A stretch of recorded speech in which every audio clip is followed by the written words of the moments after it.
జ్వరం వచ్చింది అంటే బాగా పరామర్శిస్తారు. అవును. అక్యూట్ ఇల్‌నెస్ ఓకే ఆ టైంలో అని. లేదు అంటే ఎక్స్‌ట్రీమ్ ఏదో క్యాన్సర్ వస్తేనో, హ్మ్. ఇంకేదో వచ్చిందంటేనే అయ్యో పాపం అనుకుంటారు కానీ, diabetes is a silent killer.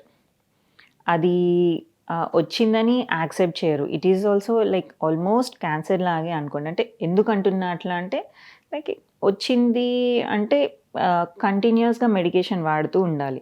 Like right. Chronic illness, life style మీతో పాటు ఇంకా అది. హ్మ్. సో, హ్మ్. మీరున్నారు అంటే మీ ఎండ్ వరకి ఆ డయాబెటిస్ ఉంటది.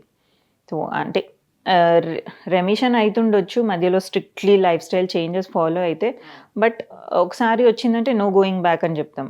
ఓకే. సో, జనరల్లీ పేషెంట్స్ కూడా most of the time tablets avoid చేయడానికే ట్రై చేస్తారు. ఫస్ట్ డయాబెటిస్ ఉంది అని చెప్పంగానే. సో, మేము కూడా ఏంటంటే డైరెక్ట్‌లీ ఔట్‌రైట్‌లీ మెడిసిన్ స్టార్ట్ చేయను. లైక్ వాళ్ళ ఏజ్‌ని బట్టి, వాళ్ళకి already genetics like family history ఉందా? యంగ్ ఏజ్ జస్ట్ ఇప్పుడే రీసెంట్ ఆన్సెట్ అయింది. ఏదో స్ట్రెసర్స్ ఉండే లాస్ట్ 3, 6 మంత్స్‌లో.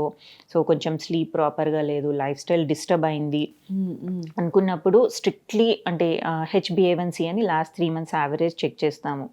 సో, అది ఒకవేళ కొంచెం బార్డర్ లైన్‌లోనే ఉంది. కొద్దిగానే ఎలివేటెడ్ ఉంది. లైక్ 7 బిలోనే ఉంది అనుకున్నప్పుడు ఆహ్, మోటివేట్ చేస్తా పేషెంట్స్‌ని. అంటే లైక్ యంగ్ ఏజ్ సో, ఇప్పుడే డిటెక్ట్ అయింది. కొంచెం లైఫ్ స్టైల్ చేంజెస్ స్ట్రిక్ట్‌గా చేసుకుంటే ఒక 3 మంత్స్ టైమ్ ఇద్దాము. కొంచెం చూద్దాము. ఆల్రెడీ ఆర్గాన్ డ్యామేజ్ ఏం లేదు అనుకున్నప్పుడు సో, చానా మోటివేట్ చేస్తాం. నెక్స్ట్ కాంప్లికేషన్స్ ఎట్లుంటాయి అవన్నీ చెప్పి.